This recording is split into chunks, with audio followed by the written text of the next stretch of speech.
Did you ever watch Gullah Gullah Island? No. Too young? You're too old for that? Well, there you can buy Gullah Island. Some people in our audience are going to remember Gullah Gullah Island, that show where all the kids were on an island and there was an anthropomorphic frog, big yellow frog that was a guy in a mascot suit that would hang out. Dude, and that's where I learned. Of course we're too old for this. There's a cartoon frog here with a bunch of mixed race children. What is this from?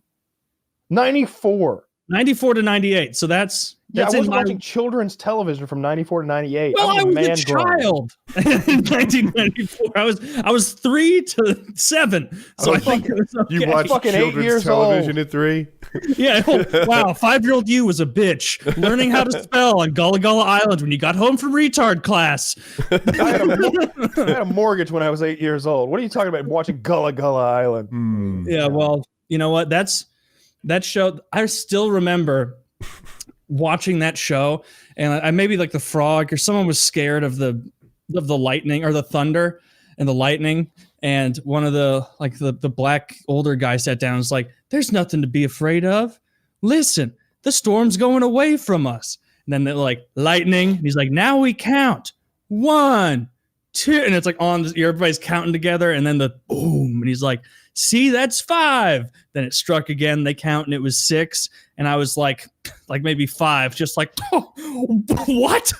Like, you can do this. This is a real thing you can do. I remember trying that when counting. No, like knowing if a storm was coming towards you or away from you, and it blew my mind. I still remember that scene. And you're one of those kids that really liked that old magic trick where you like pull your thumb off too, huh? Yeah, I mean, it's a classic. Did you fall for the got your nose thing? I was showing somebody Norseman the other day. Lashing out. I was showing somebody Norseman the other day. They'd never seen it before, and it got to that part where he's like, he's showing the Vikings magic, and he does the old like pull your thumb off trick, and they're just like, oh, he tore off his thumb and put it back on, and there is no blood. Oh, like they're just blown away. They've never seen anything like this before. Yeah, after the show, I'm gonna watch some Gullah Gullah Island. They really lost the plot after season 1 and 2, if I recall. Yeah. Not really. I don't know what happened on that show. Yeah. Other than that one scene of lightning and thunder counting.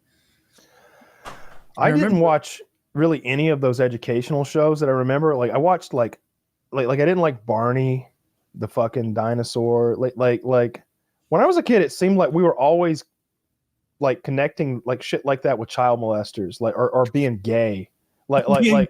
Yeah, oh, that's gay now, and like we didn't mean that like that's not cool. We literally meant that is a homosexual show. Like you're gay if you watch that. You fucking really? Yeah.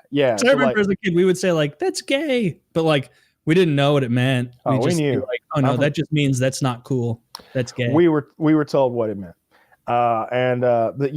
Just like everything was like the fucking what was that other show with the fucking the round-headed like characters and the baby was in the sun? Teletubbies. That was gay. Like one of the Teletubbies was actually a homosexual that wanted to fuck you. Apparently, we were told. Oh, Tinky Winky! I remember that rumor on the playground. Yeah, they'd be like, the purple one. The purple one rapes kids. Teletubbies was too young even for me. I never watched that, but even then. I remembered that being one of the schoolhouse rumors is that Tinky Winky, the purple one, touched kids. You always had some parent who was like telling their kid, and then they told all the other kids, and then everybody's minds got poisoned with like fucking Christian propaganda, and it was like X-Men was what's the word I'm looking for? Sacrilegious. X-Men was sacrilegious.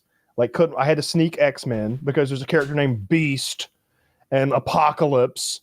It's like he's a guy who turns into an animal, or maybe he just is an animal. I don't know. Yeah, he's the blue guy who's real hairy with Kelsey Grammer's voice. It's Mark of the Beast. It's like, no, Mom, he's a blue hairy man who swings around and he's a philosopher. See, it's a little yin yang thing there. Oh, that's gay too. Like everything was either gay or sacrilegious. Like some fucking Christian mother poisoned every single one of those children's TV shows. Like Barney was a child molester. Tinky Winky was a kitty fucker. Oh yeah. Like Barney was gay. Tinky Winky or whatever on Teletubbies was gay. He had a purse, right? Tinky Winky or whatever his name was. I don't fucking remember. That was a watched the Sesame show. We Street. weren't allowed to watch these things because we were told they were gay, and it was just like Sesame Street is the only one that like no one said was gay, and it literally has 2 gay guys in it. Like that shows you like the mentality of Southern moms. Like that one went completely over their head, but the purple dinosaur, who's like in no way has a cock, is fucking kids somehow. Like I think they said the guy in the costume was fucking kids. That's what I assumed, not the suit itself. Yeah, like the guy would get out after they finish the clapping game, and then he just is like, "All right, kids, close your eyes and open your mouth," and that's what he does. That's what you Can you count how many strokes until 1, 2, 3, 4, 5, 6, 7, 8, 9. Jesus Christ. Yeah, but I don't think he was doing that. To be fair, I just remember my mom fucking telling me I couldn't watch the fucking X-Men and being like, it's a pretty good story here, you know. Like the animated X-Men show was really good. Like I could watch that now. It's so good. Like my mom thought that about Harry Potter, but it never crossed anyone in my. And I went to like a religious school at that time. Like no one came down on like Batman and X-Men and all that stuff. It was just like Harry Potter's bad. For a while, I remember hearing like Pokemon is evil because they evolve. And also because there's a psychic type. And so I remember my mom at one point being like, all right, you can play, but you can't train any psychic type Pokemon. And I was like, as if you would fucking know. Like, are you going to pick up my Game Boy and know? Well, you probably would guess that Abra or Kadabra or Alakazam or the psychic type, but you're not going to check it. And I'm also not going to stop training Alakazam for you. He's too useful in the playground fights. His speed and base attack alone, Mom. I'm not giving up Alakazam. I'm trying to keep my record strong on the playground. Oh, that was great before they